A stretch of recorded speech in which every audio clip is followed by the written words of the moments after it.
So, Doc, where do I buy this nitric oxide pill? Well, you don't. You can't. It doesn't come that way. But what you can do is give your body what it needs to make it and let your body work the miracle. And what your body needs to make it is arginine, preferably together with citrulline. Just to explain, arginine is an amino acid. You find some in your foods, but there's not nearly enough for most of us to have this miracle, going on inside of us. Most of us are going to need to take supplements by itself. Plus, when you get it in food, there's other amino acids. The message is garbled to me. You want a pure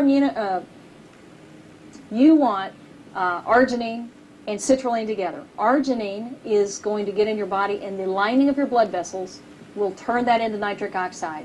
Will it turn it into nitric oxide in your fingers? Yes. In your heart? Yes. In your brain? Yes. In your feet? Yes. All over your body. All of your blood vessels have this lining, and they will turn it into nitric oxide. That's how you get it.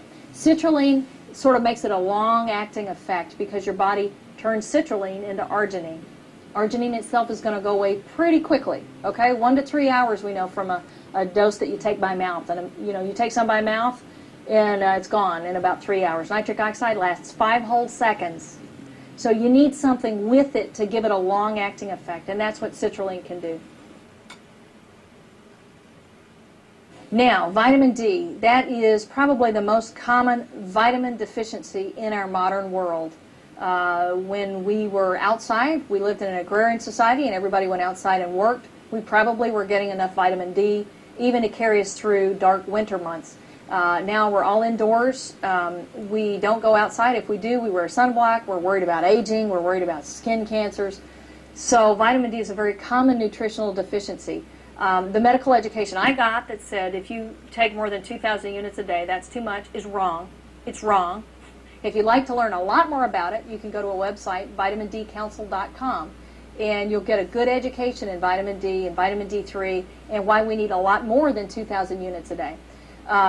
But it's something that our skin can make in the sunshine, and when we make it, we call it vitamin D3, and that's the only kind that I recommend people take. There is vitamin D2 out there on the market. It's not natural to your body. Your body doesn't recognize it. Actually, they irradiate mushrooms to get that one. I don't recommend that, okay? When we get vitamin D into our systems, though, we put our bodies in much better shape for a number of situations. Okay, so let's start with what is low vitamin D associated with. We know low vitamin D is associated with risk of heart attack, risk of death from heart attack, high blood pressure, osteoporosis, 18 different kinds of cancer, type 1 diabetes, gum disease, arthritis, rheumatoid arthritis specifically, weak muscles, okay, and hair loss. So all these things are associated with low vitamin D. Well, you ask yourself, well, what if we add vitamin D to the mix? Do these things get better? And the answer is very often yes, and sometimes in very short order. When we are adding vitamin D to the system and normalizing people's vitamin D levels, yes, things are getting better much quickly. People are reporting their hair is growing. They're reporting, actually nails too. Their skin is actually becoming more, almost younger. It's a smoother skin. Blood pressures are normalizing. One of the exciting things about vitamin D is we're now learning that it's moving calcium out of the artery, the lining to the arteries, and out of these artery walls, and putting it back in the bones where it belongs.